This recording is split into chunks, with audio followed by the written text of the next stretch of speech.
Well, the world's going crazy because Lieutenant General R.H. McMaster has come forward to state that UFOs are categorically, absolutely, and unequivocally real. He's just one of many high-ranking officials who have come out and actually said the same thing. So today, we're going to take a look at a little compilation video of basically every high-ranking official that has ever confirmed that alien life exists. How this stuff flies under the radar, I do not know. How we do not actually have answers to this topic yet, I still do not know.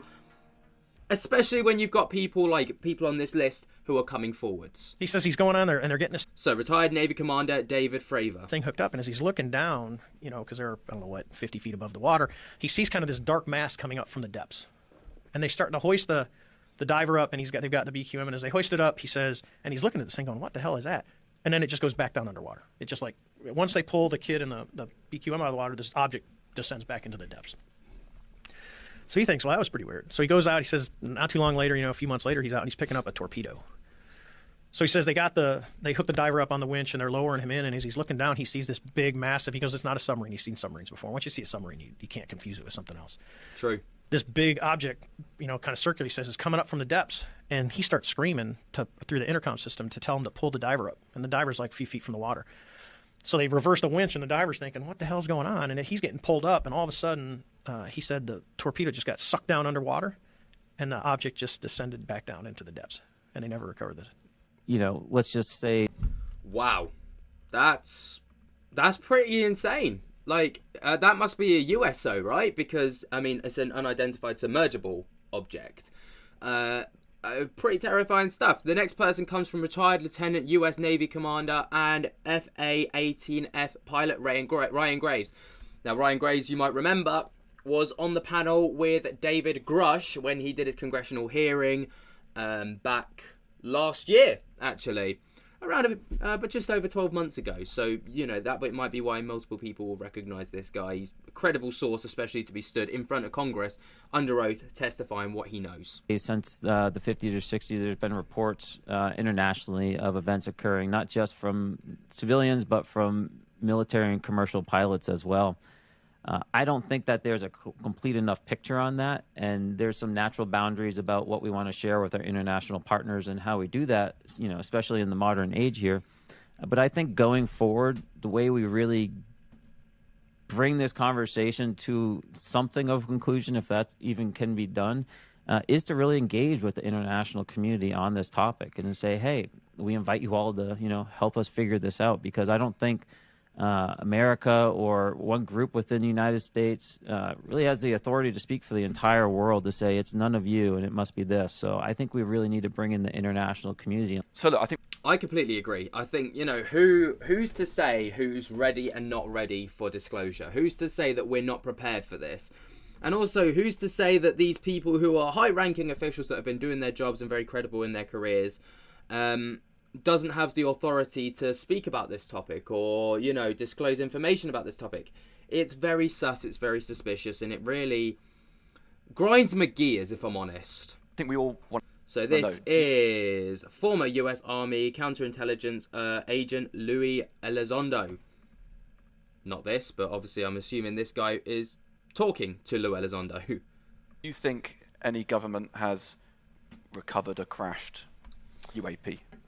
So what I've said for the record, That's the big man. which is unfortunately all I can say, is that it is my belief that the United States is in possession of exotic material, and unfortunately, that's about all I can say at this time. Now, obviously, since his book Imminent has been released, he's been able to say a hell of a lot more. You know, I find it hard with Louie Alzando at this point, right?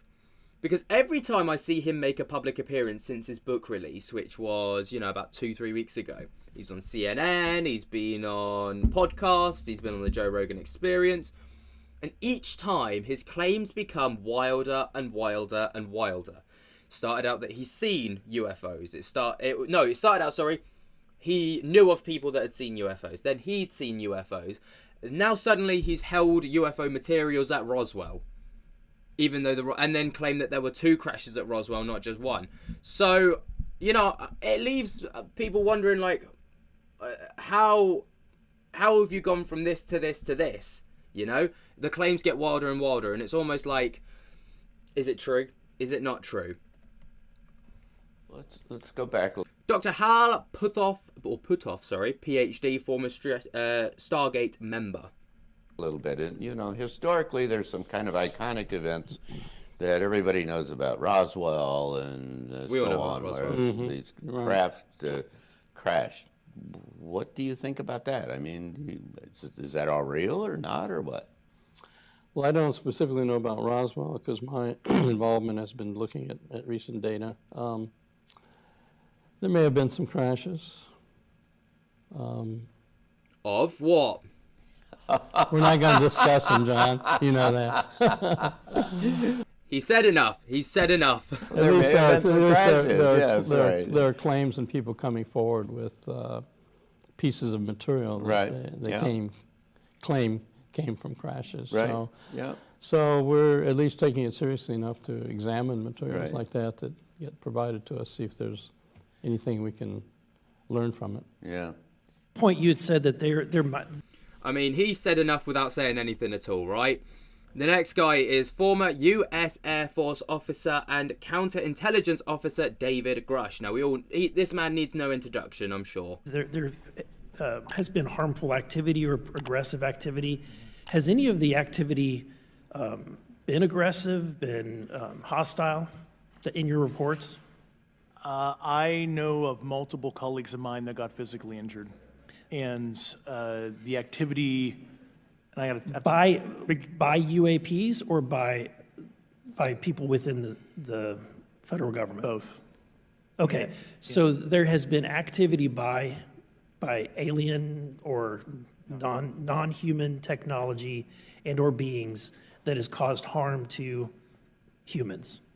I can't get into the specifics in an open environment, but at least the activity that I personally witnessed, and I have to be very careful here because they tell you never to acknowledge tradecraft, right? So what I personally witnessed, myself and my wife, was very disturbing.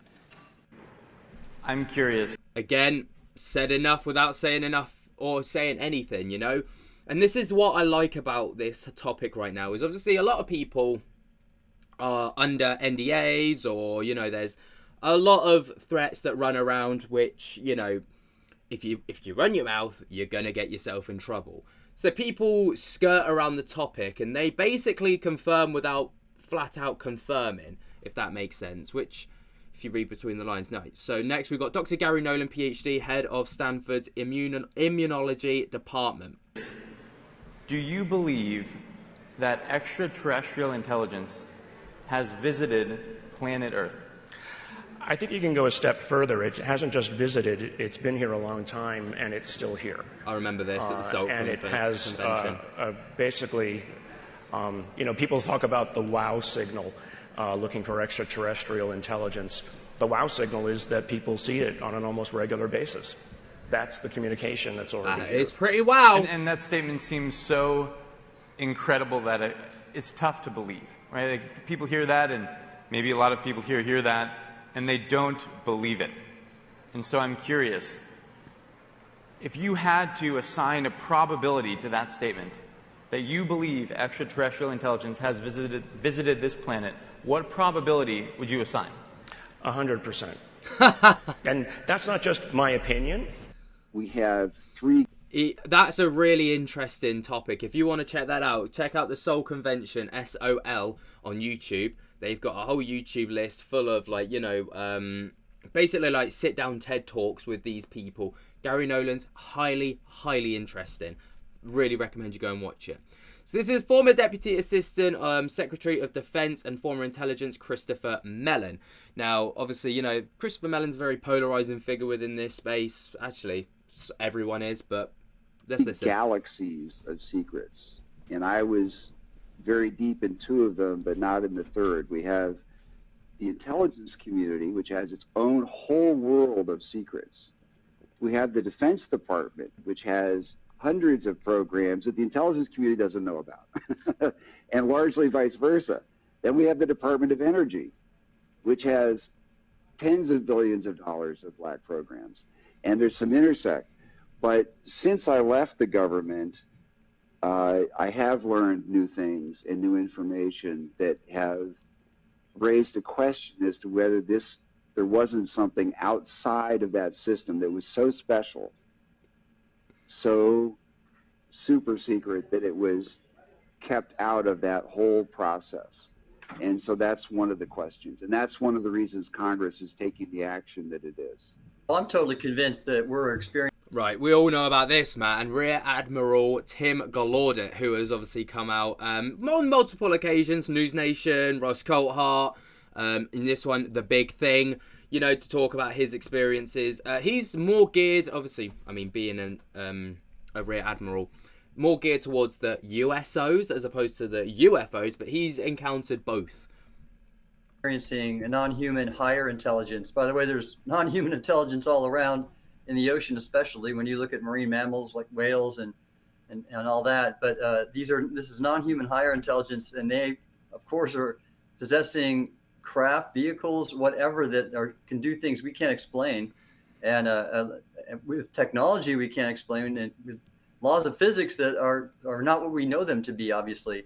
So, and I am completely convinced, because I know the people who were in the government programs, the legacy programs that oversaw both the crash retrieval and just the analysis of UAP data. So I'm very confident in these people, former intelligence, former DOD, and we are working as a team behind the scenes to advance disclosure, a controlled disclosure. Do you believe... Retired Army Colonel Carl Nell. Now, Carl Nell, obviously, he came out and literally in black and white at the SALT convention, not the SALT, but the SALT convention, and basically was just like, yeah, this is all real. It was probably the most, confirmation that we've ever had. That a higher form of non-human intelligence has visited this planet. Right. So non-human intelligence exists. There he is. Non-human intelligence has been interacting with humanity. This interaction is not new, and it's been ongoing. And there are unelected people in the government that are aware of that. And like I say, the most confirmation we've ever had. So, Carl, that is quite a bold statement. I'm wondering, and I'm curious, how confident are you that that is true? There's zero doubt. Well, I mean, that's serious confidence, right? Just literally as short as "there's zero doubt." 3 words. That's all he needed to say. Here's my theory is that... And then for the last one, retired Lieutenant U.S. Army General R.H. McMaster, who obviously came out very recently in this TV episode. The president would have to know, when you got into office, if there was Area 51 and this was going on, they would have to inform the president. Trump was president, he would have blabbed it by now. Yeah. But what do you think? What are those things we're Well, I mean, there are things you can't explain. I mean, there are things that cannot be explained. Wow. And so I don't know what the explanation is for those unexplainable things, but I will say that there are phenomena that have been witnessed by multiple people that are just inexplicable by any kind of, the science available to us. Pretty fantastic stuff, right? And these are all very well accredited people, either within the DOD or arms of the government in the US, that have come forward and have literally said, yes, these things exist. We can't explain it. Science, as we know it, can't explain it.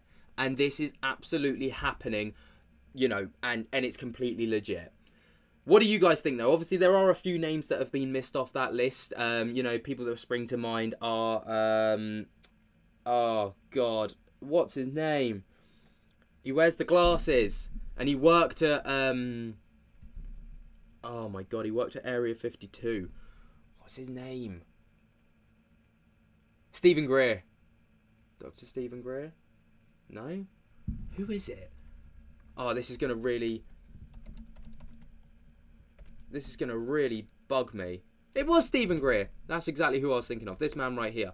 Obviously, he wasn't named within that list, but he never actually worked for the DOD. Well, I guess he did work for the DOD if he, that's a whole thing for another video. But what do you guys think? Let me know your thoughts and opinions down in the comments below. While you're down there, be sure to jump to get the hell out of that like button. And until next time, I'll speak to you later. Peace.